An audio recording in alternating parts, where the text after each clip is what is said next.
That's what we do it for, brother. Good job. Good job. It's positive, you know? All right.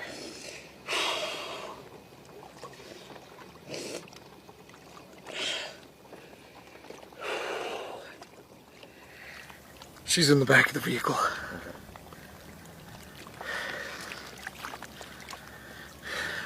She's not in the driver's seat. It looks suspicious to me. Yeah. The vehicle's upside down. Some of the one window is halfway down.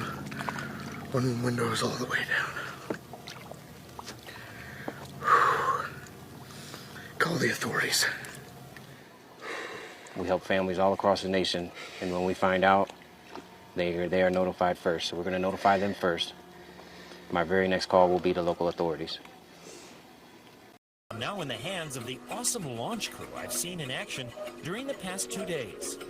Beneath Mir's orange-colored protective shell is a 6-foot diameter sphere, the strongest shape known to science. The walls are 1.5-inch thick nickel steel, more than enough to withstand the 3.5 tons per square inch pressure we'll be under down at the Titanic. That's it. That's it, the water. Wow. Wow. For the next 10 to 12 hours, my life will be spent crammed inside Mir 2 with wires and equipment, Russian pilot Viktor Nishita, and British comedy writer Brian Cook. The humidity in here has got to be close to 90 degrees, which means 10 more degrees it would rain. Yeah. As we go deeper and deeper, it's eerie to think we're sinking in the very same waters Titanic did 88 years ago. I can see the ground. Yeah. I can see the ground. Can you? Yeah. Oh, I do too. Look at that. This is the bottom of the Atlantic Ocean. Can you believe this? Wow, this is like exploring underwater. This is Titanic. This is Titanic? Minutes later, appearing from behind swirling clouds of white flecks, a towering Titanic wall of rusting riveted steel. Look, it's straight ahead of us, Brian. Straight ahead of us. Wow. It's huge.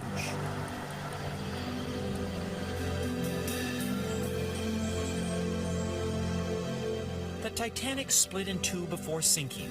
This is the front half, the bow, with its famous railing. This is so eerie. Doesn't it just look like a ghost? It's hard to believe we're here face to face with the, at the time, largest moving object ever built in the world. Here, where the name Titanic once was, nothing but these stalactites called rusticles. We're not sure, though, that they're rust. We believe they might be made from the excrement of bacteria that eat metal, believe it or not. Higher up, we pass along the first-class promenade. Boy, look at that. It looks like the sockets of some skull. The empty eye sockets of some old skull, don't they? For 13 years now, salvagers have been picking at the Titanic wreck site. Near the first-class elevator, I'm saddened to see some of their garbage, a net. And as we fly over Titanic's foremast, evidence of their botched attempts. That mast used to have a crow's nest, but when they did try to take it away, it just kind of broke into two and fell. So they didn't get it, and we don't get to see it. Everybody loses. About halfway into the dive, we approach an emotional high point. This is the captain's bridge that's emerging here. Captain Smith's stood as the ship sank. And so the story goes, right? I imagine how horrified Captain Smith must have felt to lose so great a ship and so many lives. 1,500, dozens of them children. Leaving the bow behind, we fly towards the stern, the second half of the Titanic wreck. Interestingly, when the stern sank, it did a somersault and landed upside down almost a half-mile away from the bow.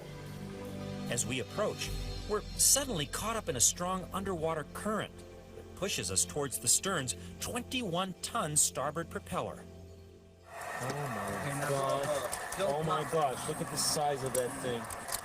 Oh my, look at the blade. It's still clean, like it's brand new. It doesn't have rusticles over it like most everything else does. But when we try to back out... I felt a little bit of a boom, didn't you? Yeah. Oh my gosh, look at these things. Oh my God, look at the size of these things. Oh my gosh, so are we stuck or what? As this graphic shows, we appear to be somehow wedged alongside the giant propeller beneath the wreck of the upside-down stern. And he's trying, I guess, to back out, but we're still feeling this real scraping sound. And as you can see, the whole view is clouded by this rusting metal. It's flattening. We are totally still. We're underneath the stern of the Titanic. After half an hour, Victor's incredible piloting skills and cool-headed attitude win the day. We're out? Oh my God. Thank God. I don't think I've ever been so glad to leave anything behind except maybe my teenage years. In the little time we have left, we glide over what's known as the debris field. Objects that rained from the Titanic as she cracked in two and nosedived to the bottom of the Atlantic. At 5:05 p.m.